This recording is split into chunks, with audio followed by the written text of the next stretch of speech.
On Sunday, November 5th of this year, I will be at DebateCon 4. I actually have two debates scheduled, one with Destiny, one with somebody called CSP Cypher. Links to get you tickets are in the description of this video. Come out, see me, meet me, have a great time. Welcome everyone. My name is Sean, and today, surprisingly, I'm going to talk about a policy that was implemented in Portland that finally, maybe even for the first time ever, has them headed in the right direction rather than headed in the wrong direction. Yes, that is right. The open-air drug market that is the city of Portland is finally coming to a close, and we need to discuss all of this. But before we do, thank you to everybody who signed up over on actualjusticewarrior.com/join. Give me the money. Give me the money. Okay. And thank you to my podcast listeners, Spotify, Apple, and Google's podcasting platform. The Portland City Council met today and passed a resolution to ban public drug use. It comes in the wake of Measure 110, which decriminalized drug possession in the city. Now, a lot of people are going to hear that and they're going to think one step forward and two steps back. However, I actually think it's more important to go after the open-air drug usage rather than to criminalize simple possession of drugs, and I will explain that throughout the course of the segment. However, I will say Portland took a step in the right direction unambiguously by deciding that they don't want to be an open-air drug market, and I will explain to you why this policy in particular is an absolute disaster, but let's go a little bit in and hear what's going on before I give my final judgments. Well, we actually just heard about a half hour ago that the ban actually passed, voted unanimously by City Council. But before the vote took place, everyone had the opportunity to express their opinions on the ban to City Council. Business leaders, community members, and majority of those who spoke say that they want the ban to happen as soon as possible so that Portland could get back to what they say it used to be. So the Portland City Council actually passed this unanimously. Again, I'm struggling to believe that this is real. And this is because they had a lot of public comments from citizens, from business owners, from people who are actually impacted by this open-air drug usage, and they all overwhelmingly, or at least the overwhelming majority of those commenting, said that they wanted Portland to get back to what it used to be. And that's the thing. Portland was always a left-wing city. It was always a liberal city. It was always a progressive city.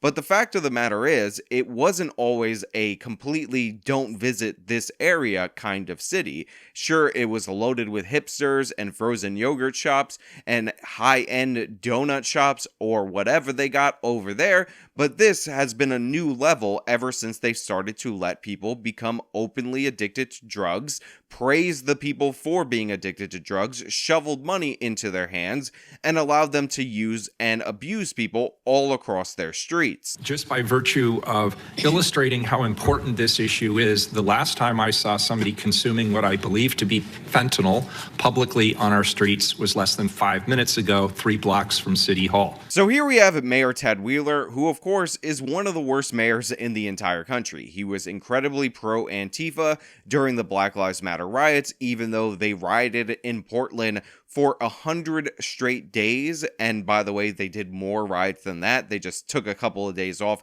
here and there, and he pretended like this was a non-problem, like this wasn't happening, like this was no big deal. And by the way, his dereliction of duty was more significant because in Portland's crazy construction, not only when you are elected mayor do you take the office of the mayor, but you're actually the police commissioner. You don't appoint somebody to that position.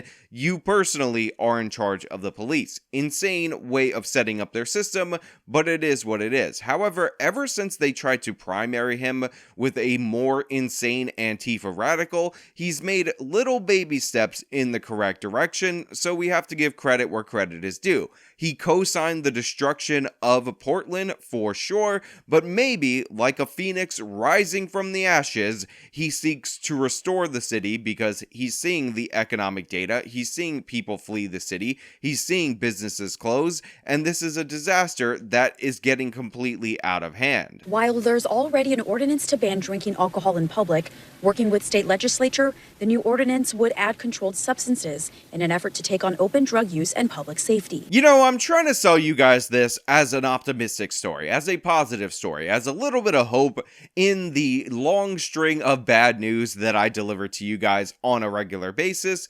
But the thing is, I hear something like that and then I think, maybe there is no hope for this country. Maybe there is no hope for these major metropolitan areas. Maybe instead of building the wall on the southern border, we should wall off these cities and let these people destroy themselves, because it is so asinine that they ban public consumption of alcohol in the city of Portland, but you can openly use heroin without any issue up until the point where they pass this ordinance. And of course, they want it to kick in immediately, but it requires additional authorization from the state of Oregon and or the courts to authorize this, which is just absurd and asinine in every possible way. I know they're taking a step in the right direction, but let us not cheer them too much considering how far they've let the decay and the rot set in the city of Portland, to the point where the legal substance alcohol can't be drank in public. However, you can use heroin, crack cocaine, whatever the hell you want right in front of City Hall, and nobody can do anything to you. The ordinance would go into effect as soon as it's authorized by the Oregon legislature or a court approves the ban. Today, City Council heard from local business leaders from across Portland,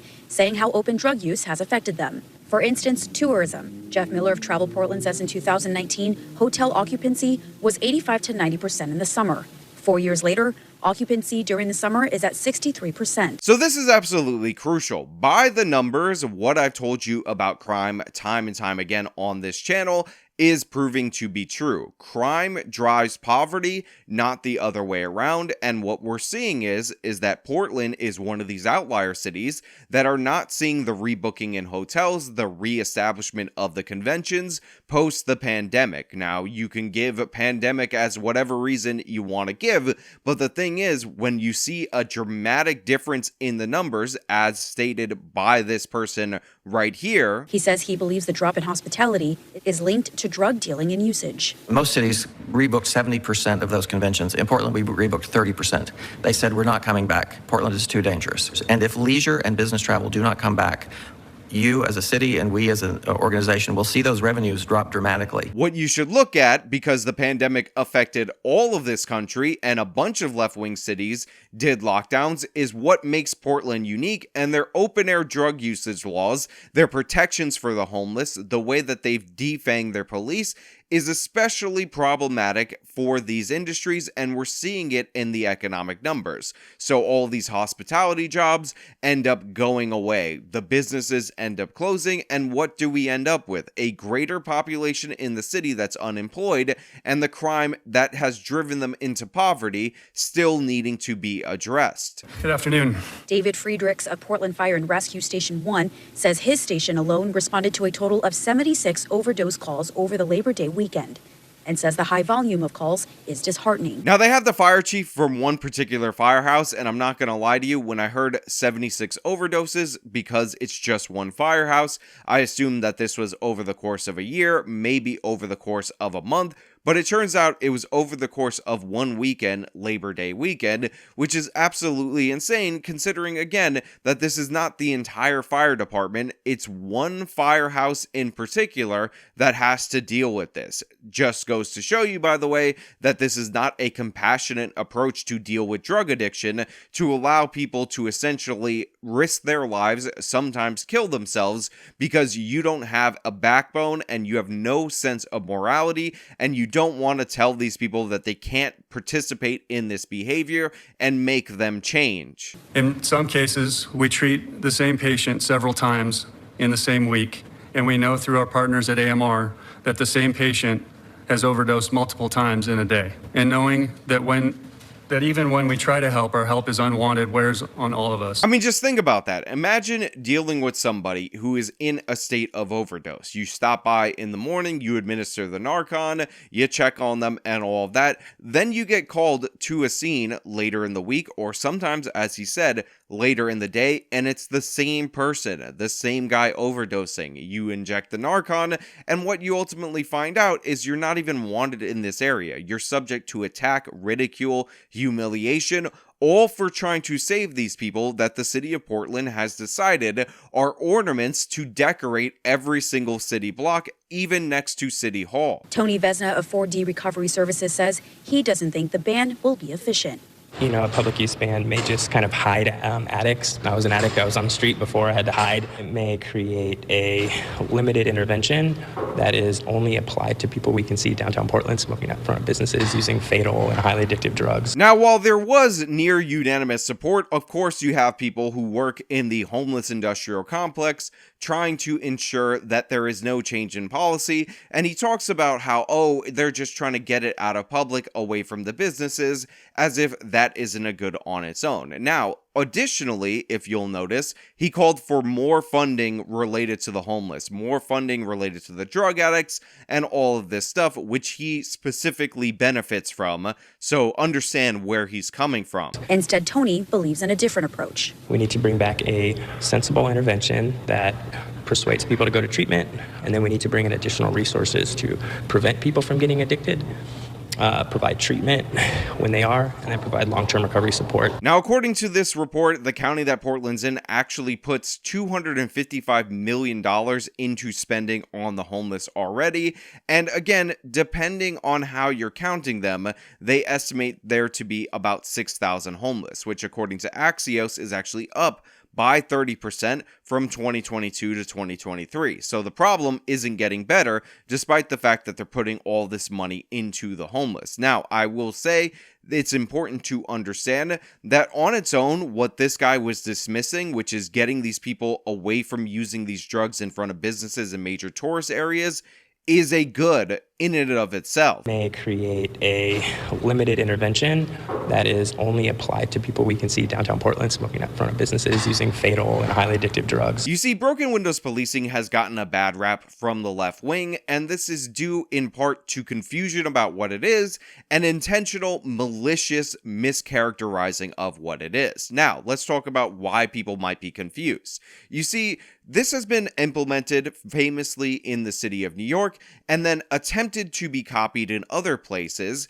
And in the copied version of broken windows policing, it has been interpreted as enforce all the small crimes and then that will lead to ending the big crimes. However, that was not the original intent of broken windows, and that's not how it was implemented in the city of New York and in the city of Los Angeles, where it has been proven to be a success. The whole premise of broken windows is that environment impacts behavior, and the analogy of a broken window is that if a broken window is in a warehouse or a building, eventually, if it goes unrepaired, every other window would be broken there. And the reason for that is that psychologically, we as people, if we see a place not being taken care of, if we see a place that looks like nobody cares about it, then we as law-abiding citizens might avoid that place, but criminal behavior will be drawn to it. Well, guess what? Having drug addicts all over your cities, all over your areas,